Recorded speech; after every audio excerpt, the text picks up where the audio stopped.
안녕하세요. 저는 30대 후반의 여성입니다. 약간은 혼란스러운 상황을 겪고 있습니다. 제게는 애지중지 키운 아들이 있었습니다. 아들은 제가 고등학교 때부터 키운 아이입니다. 그런데 제가 낳은 아이는 아니었습니다. 처음 그 아이를 본 것은 보육원에서였습니다. 친구들과 처음 봉사활동을 갔던 곳이었지요. 그곳에서 그 아이를 처음 보았습니다. 그 아이는 아직 말도 잘 못하는 아기였습니다. 너무 귀여워서 한번 안아보고 싶었지만 봉사자들은 아이를 안을 수 없었습니다. 그래서 친구들과 다른 업무만 도와드렸습니다. 그때의 봉사활동이 2년이 되었고 대학교에 진학을 해서도 저는 봉사활동을 계속했습니다. 그동안 그 아이도 빠르게 자라더군요. 말도 잘하고 사람도 참 잘 따랐습니다. 그리고 저랑도 많이 가까워지게 되었죠. 아이가 커나가는 모습을 보는 게 신기했습니다. 그래서인지 그 아이에게 유독 정이 갔습니다. 그런 제 마음을 그 아이도 알고 있는 것 같았죠. 그 아이는 저를 엄마라 부르며 따랐습니다. 처음에는 그 모든 게 조심스러웠습니다. 그래서 원장님과 상담을 받기도 했지요. 하지만 아이의 마음을 어떻게 할 수 없었지요. 결국 저는 20살 나이에 엄마가 되어버렸습니다.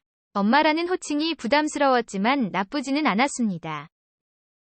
그 아이 때문에 저는 더욱 자주 보육원을 가야 했습니다. 그동안 저는 대학을 졸업하고 취직도 하게 되었지요. 하지만 봉사활동을 멈출 수 없었습니다. 그리고 그 아이가 커나가는 모습을 모두 지켜보았습니다. 원장님의 동행하에 초등학교 입학도 함께 했습니다. 그때는 뭔가 가슴이 찡한 느낌이었습니다. 매일 아이와 통화를 하면서 안부를 물었고 아이는 학교에서 있었던 일들을 조잘조잘 이야기했습니다. 결혼은 안 했지만 정말로 제 아이처럼 보살폈습니다. 아이도 저를 친엄마처럼 잘 따랐습니다. 아이의 일기장에는 온통 제 이야기로 가득했지요. 그런 아이의 성장을 보는 게 뿌듯하고 좋았습니다. 그렇게 우리의 관계는 계속되었습니다. 저는 아이가 중학교에 입학하는 것도 지켜보았습니다. 그리고 그 무렵 저는 사랑하는 사람이 생겼지요. 그래서 보육원에는 전처럼 자주 못 가게 되었습니다. 그리고 아이가 중학교를 졸업할 무렵 저는 사랑하던 그 사람과 결혼을 하게 되었습니다. 그 무렵 그 아이와 연락이 조금 뜸했습니다. 하지만 저는 제 결혼 준비로 정신이 없었죠. 그 아이도 축하한다는 말뿐이었고요. 그 아이에게는 미안했지만 제가 너무 바빴습니다. 그때는 그 아이를 신경 쓸 여유가 없었죠. 그래서 그 아이와도 연락이 뜸해졌었습니다. 그리고 그 아이도 원장님과 함께 결혼식에 와주었습니다. 이제 다 큰 아이는 제 결혼을 축하해 주었지요. 하지만 제 결혼 생활은 순탄하지가 않았습니다. 하지만 아이는 활짝 웃으며 괜찮다고 하더군요. 그리고 제게 행복하게 살라고 축하도 해주었죠. 하지만 제 결혼 생활은 순탄하지가 않았습니다. 결혼을 한 직후 엄마가 암으로 돌아가셨습니다. 아빠는 일찍 돌아가셨던 터라 고아가 되어버렸죠. 그래도 남편이 있어서 이겨낼 수 있었습니다. 그리고 우리는 가족을 더 많이 만들고 싶었죠. 그래서 아기를 빨리 가지기로 했습니다. 남편이 최대한 많이 낳자고 해서 그러자고 했지요. 그런데 저희 사이에는 아이가 생기지 않았습니다. 몇 번이고 시험관 시술을 했지만 매번 실패를 했죠. 그런데 어느 날 우리 부부에게 불행이 찾아왔습니다. 남편이 현장에서 일을 하다 사고를 당한 것이었습니다. 전신에 골절상을 입었고 장기도 파손이 되었죠. 병원으로 옮겨졌지만 위독한 상태였습니다. 남편은 3개월 가까이 병원 신세를 졌지만 끝내 남편은 저를 두고 세상을 떠나고 말았습니다. 홀로 남겨진 저는 어떻게 살아야 할지 막막했습니다. 그 무렵에 그 아이는 고등학교에 진학을 했고 저와는 가끔 전화통화를 하고 지내는 정도였습니다. 남편의 병수발을 하느라 저는 여유가 전혀 없었죠. 그렇게 남편을 잃고 나니 아무것도 할 수가 없었습니다. 마치 세상이 무너진 것 같은 충격이었습니다. 그런데 남편의 장래에 아이가 찾아왔었습니다. 체격은 이제 어엿한 성인의 느낌이었습니다. 아이는 저를 꼭 안아주면서 저를 위로했습니다. 그리고 장례식 내내 저를 도와주었습니다. 그제야 말라버렸던 눈물이 터지더군요. 아이의 품에 안겨서 엄청 울었습니다. 저를 달래주는 아이의 목소리에 든든함을 느꼈습니다. 아이는 마치 자신이 상주인 것처럼 행동했습니다. 그 모습에 저도 마음의 위안을 받게 되었습니다. 누군가 제가 의지할 사람이 있다는 느낌이었습니다. 그리고 아이는 자기가 이제 엄마를 지켜주겠다고 하더군요. 그 말이 너무 든든하고 위로가 되었습니다. 덕분에 남편의 장례는 무사히 치를 수 있었습니다. 여전히 큰 충격을 받았지만 이겨낼 수 있을 것 같았습니다. 그 아이의 존재가 제게는 정말 든든한 힘이 되었죠. 마치 정말 제 아들인 것처럼 느껴졌습니다. 소홀했던 사이에 아이는 훌쩍 자라 있었죠. 저는 아이에게 미안한 마음이 들었습니다. 커버린 아이가 한결같이 저를 걱정해 주었습니다. 저는 슬픔을 털고 일상으로 복귀를 하게 되었고 아들은 이제 대학 입학을 준비하게 되었습니다. 그리고 아들은 극심한 스트레스를 받기 시작했습니다. 그래서 우리는 따로 만나서 대화를 나누었습니다. 아이는 보육원을 떠나 독립을 하는 것을 두려워하더군요. 어린 나이에 독립을 한다는 게 엄청난 부담이었죠. 몸은 다 컸지만 독립을 하기에는 어렸습니다. 그래서 혼자 집도 알아보고 일자리도 알아보았더군요. 하지만 그 모든 것이 아이에게는 극도의 스트레스였지요. 그 모습에 저는 마음이 아파왔습니다. 이제는 제가 정말로 저 아이를 지켜주고 싶었죠. 그래서 보육원을 나오면 우리 집으로 오라고 했습니다. 아이는 크게 놀라서 저를 바라보더군요. 그래서 지금은 입시 준비만 잘하라고 했습니다. 그리고 아들은 정말 독하게 공부를 했습니다. 저도 아이를 생각하면서 열심히 일을 했습니다. 나중에 아이가 필요할 때 엄마처럼 도와주고 싶었죠. 그래서 악착같이 돈을 모으기 시작했습니다. 시험을 칠 때마다 제게 엄청 자랑을 하더군요.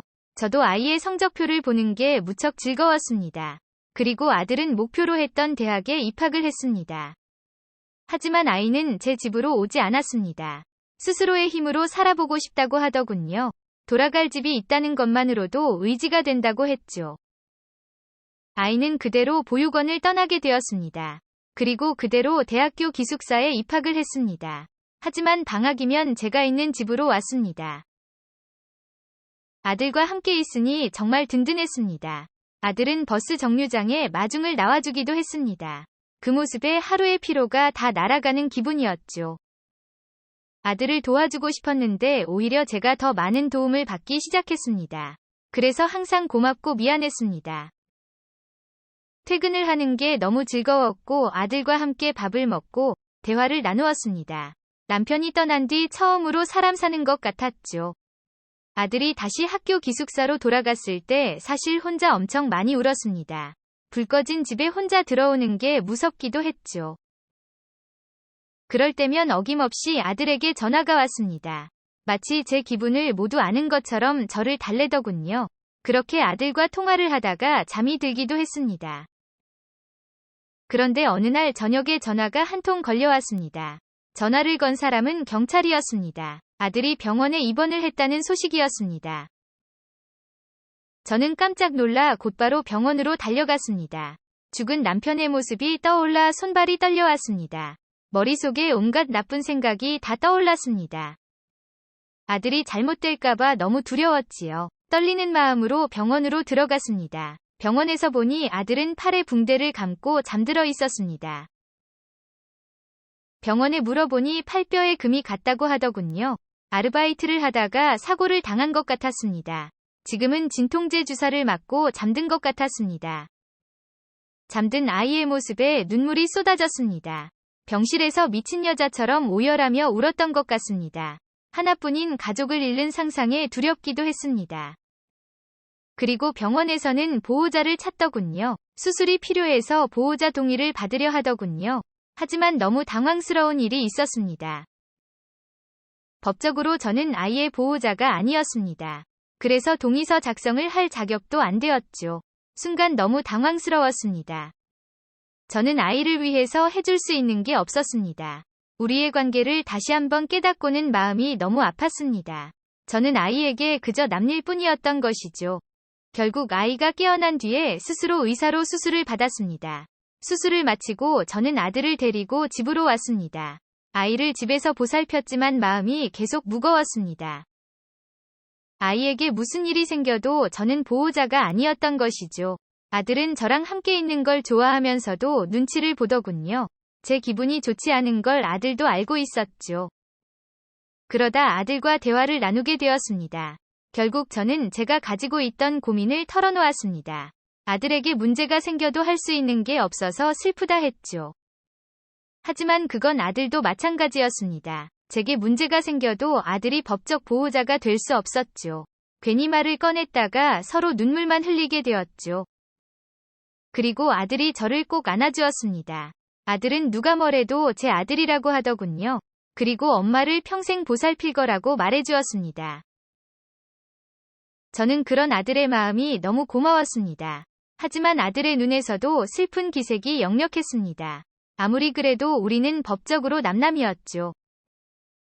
아이 몰래 입양을 하는 방법도 알아보았습니다. 하지만 혼자라서 입양이 안 된다고 하더군요. 도무지 가족이 될 방법이 없어서 너무 슬펐습니다. 다행히 아이는 빠르게 회복을 했습니다. 뼈도 이상 없이 붓기 시작한 상태였고요.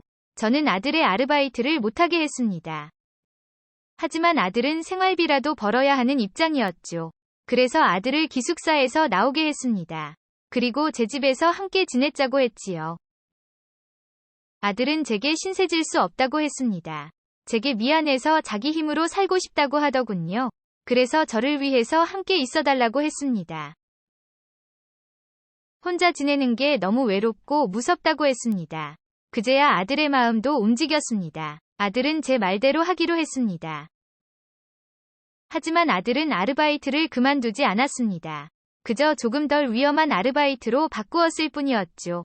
그래도 집에 아들이 있으니 너무 좋았습니다. 함께 밥도 먹고 대화도 나누었습니다. 잘 때도 가끔은 아들의 품에 안겨서 자기도 했습니다. 성인이 된 남자의 품이라 조금 어색하긴 했습니다. 아이도 조금은 불편한지 몸을 웅크리더군요. 그래도 아들인데 어떠냐 싶었죠. 다시 저는 행복을 느끼고 있었습니다. 그러다 제 생일날이 다가왔습니다. 아들은 아침부터 미역국을 끓여놓았고 케이크도 준비를 해두었더군요. 아들이 제게 할 말이 있다고 했습니다. 그런데 아들의 표정이 사뭇 진지했습니다. 대체 무슨 소리를 하려고 그러는지 긴장이 되더군요. 그리고 아들은 제게 작은 상자를 내밀었지요.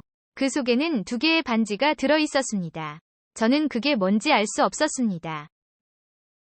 그런데 아이가 제게 놀라운 말을 하더군요. 자기와 결혼을 하자고 말이죠. 저는 그게 무슨 소리인지 다시 물었습니다.